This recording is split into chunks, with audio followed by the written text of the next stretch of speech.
Yo mga idol, kamusta? Sports Talk PH nga pala. Ang payo ni Pacquiao, pag-usapan natin yan mga idol. Ngunit bago ang lahat ay huwag kakalimutang mag-subscribe at i-click ang notification bell button for more sports talk.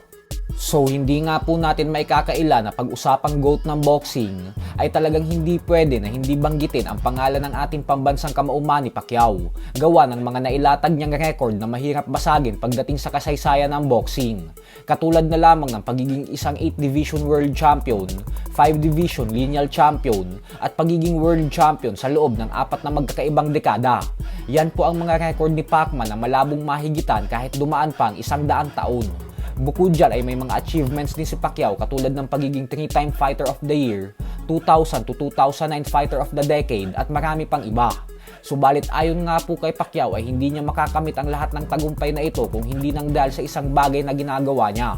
At yun umano ay ang pag-eensayo ng todo-todo.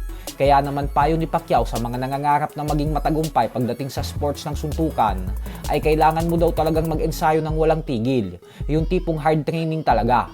Paliwanag ni Pacman na kabaliktaran umano siya ng karamihang boksingero dahil kung ang karamihan umano ay sinasabihan ng kanilang mga trainers na sipagan sa pag-eensayo ay kabaliktaran daw sa kanya kasi yung mga trainer niya umano ay ang siyang nakikiusap na sa kanya na magdahan-dahan na lang sa pag-ensayo at magpahinga, gawa ng hindi daw talaga siya tumitigil sa pag-training. Sinabi po kasi ng ating pambansang kamao na kapag nagpakahirap ka umano ng gusto sa ensayo ay magiging madali na lang sa'yo ang mga laban mo sa ibabaw ng lona. Subalit pag naghinay-hinay ka umano sa training, ay pagdating sa laban ay doon ka naman umano mahihirapan. Yan umano ang paniniwala niya. Kaya para kay Pacquiao ay hard work at disiplina daw talaga ang pinakasusi pagdating sa tagumpay sa boxing o kahit saan pa man na bagay. Sa kabilang banda naman mga idol ay matapos nga pong talunin ang current undefeated unified heavyweight world champion Alexander Usyk sa ikalawang pagkakataon, ang former WBC world champion Tyson Fury nitong nakalipas na linggo lamang, ay nagsimula na nga po ang mga boxing analyst at experts na isama ang pangalan ni Usyk sa usapang one of the greatest boxers of all time. Ayon sa mga analyst ay hindi daw kasi biro yung ginawa ni Usyk na pag-akyat sa heavyweight division at pagtalo sa mga higanteng boksingero kagaya kila Daniel Dubois, Anthony Joshua at Tyson Fury.